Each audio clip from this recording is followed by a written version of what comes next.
here's what I want to ask you. Of the teams vying for that final spot, if the Packers win, they get it. If the Packers lose and the Seahawks win, they get it. If both those teams lose, the Lions get it. Who's the most dangerous 7 seed? Let's say Minnesota gets the 2 seed. What team do you think has the best chance of being Minnesota? Because I think a lot of teams have a good chance of beating Minnesota. Yeah. So here's what I'm looking at right now, right? Green Bay's on a 4-game win streak. I know Aaron Rodgers has not had success in the playoffs historically. They probably present the biggest threat. With that being said, we've seen weeks where Detroit's looked like a great team and weeks where Detroit's looked like a horrible team. So with that being said, Detroit probably has the highest ceiling, not lowest floor. I think the Seahawks aren't that good. I think Detroit has a higher ceiling than the Packers, but the Packers, more games out of 10, I think could upset the Vikings, if that logic makes sense. Here's my take. I'm going to go a step farther than what you just said.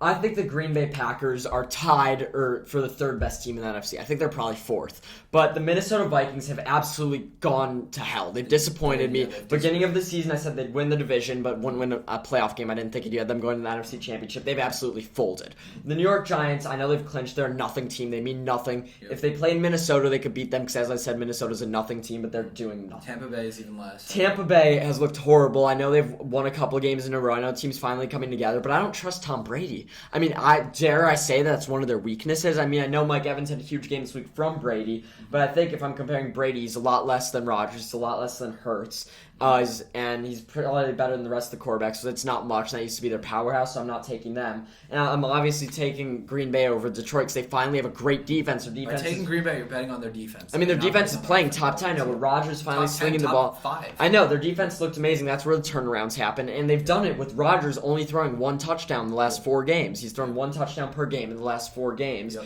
And I think although the receivers have settled in, which is a big deal, it's really behind the run game on offense. 2-headed attack. A.J. Dillon has finally bounced back from that early season slump. Yeah, so I still think I might have to take the Cowboys over them. But realistically, when I'm looking at the Cowboys and the Packers, I think both teams are teams that'll choke in the playoffs. I mean, I know it's kind of weird to say it historically, but I think they both are. And the reason I can put the Packers up there with the Cowboys, despite being a worse team all year, is because I don't trust Dak. I really don't think Dak is very good by any means. I don't trust anything about his Playoff game. Dak hasn't been great either. I mean, or regular season Dak. When we're looking at their team, they have an absolutely great defense. CeeDee Lamb is a stud, wide receiver 1, and T.Y. Hilton's looked good, along with Gallup, who we know can make plays, even though he hasn't been playing that well. And Pollard's playing insane. Zeke's still getting touchdowns. Everything's going right, and we're looking at why the Cowboys, I don't think, will win a playoff game or won't win 2. It's because Dak Prescott. So that's why I'm tempted to put the Packers right up there with them. But when I'm looking at the NFC, as I said, Cowboys and Packers I don't think can win a playoff or can do too much in the playoffs because of the history, and I don't think the Lions, Vikings, Giants, Seahawks are all that talented, or Tampa Bay. So that's why it comes down to Eagles or Niners, and I'm taking the Niners. Completely fair. I completely understand what you're saying.